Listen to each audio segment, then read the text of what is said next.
গোমাতাকে পারা যাবে না, তাহলে বিহারে তো ফ্রি গরু দিতে পারতো মোদি। ওদের কুরবানিটা ওদের করতে দাও, আমরা বাঁচি। আইনের খসড়ায় যা লেখা থাকে সুরক্ষা নামে, বাস্তবতার মাটিতে তা অনেক সময় রূপ নেয় এক নিষ্ঠুর ফাঁদে। ভারতের গবাদি পশু রক্ষা আইনের উদ্দেশ্য ছিল পশুর কল্যাণ, কিন্তু আজ সেই আইনই যেন গলার কাঁটা হয়ে দাঁড়িয়েছে পশ্চিমবঙ্গের হাজারো হিন্দু খামারি আর প্রান্তিক পশু ব্যবসায়ীর জন্য। যে সনাতন ধর্মাবলম্বী কৃষকেরা পরম যত্নে এই পশু লালন পালন করেছেন, আজ এক অদ্ভুত আইনি মারপ্যাচে তারাই পড়েছেন চরম অর্থনৈতিক বিপর্যয়ে। সামনেই কোরবানির ঈদ। প্রতি বছর এই সময়ে কলকাতার পশুর হাটগুলোয় তিল ধারণের জায়গা থাকে না, কিন্তু এবারের ছবিটা আলাদা। হাটে সারি সারি গরু দাঁড়িয়ে আছে, অথচ ক্রেতার দেখা নেই। কেন এই অচল অবস্থা? অভিযোগ উঠছে গরু রক্ষা আর আইনি তল্লাশির আড়ালে আসলে চলছে এক সূক্ষ্ম রাজনৈতিক চাল। একটা নির্দিষ্ট ধর্মীয় সম্প্রদায়কে টার্গেট করতে গিয়ে তৈরি হয়েছে এক ভীতি ও অবিশ্বাসের পরিবেশ।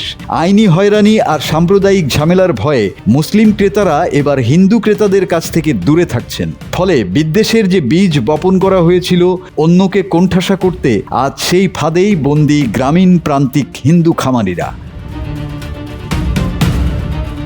কিন্তু মুদ্রার অন্য পিঠটা দেখলে চোখ কপালে উঠবে।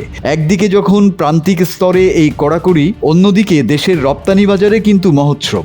সরকারি সংস্থা এপিইডি এর হিসাব বলছে, ভারত প্রতি বছর গড়ে 15 থেকে 16 লাখ মেট্রিক টন গোমাংস বিশ্বের 65টিরও বেশি দেশে রপ্তানি করে।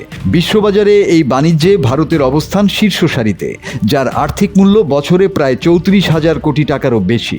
বড় বড় কর্পোরেট হাউসের মাধ্যমে এই বিপুল বাণিজ্য কিন্তু কোনো বাধা ছাড়াই বহাল তবিয়তে সচল রয়েছে।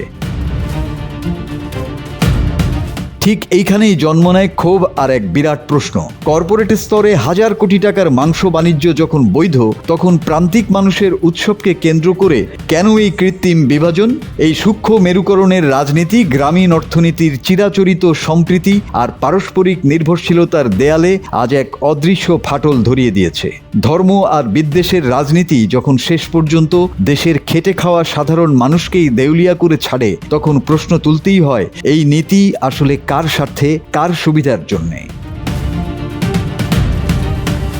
News desk, 24 hours Bangla.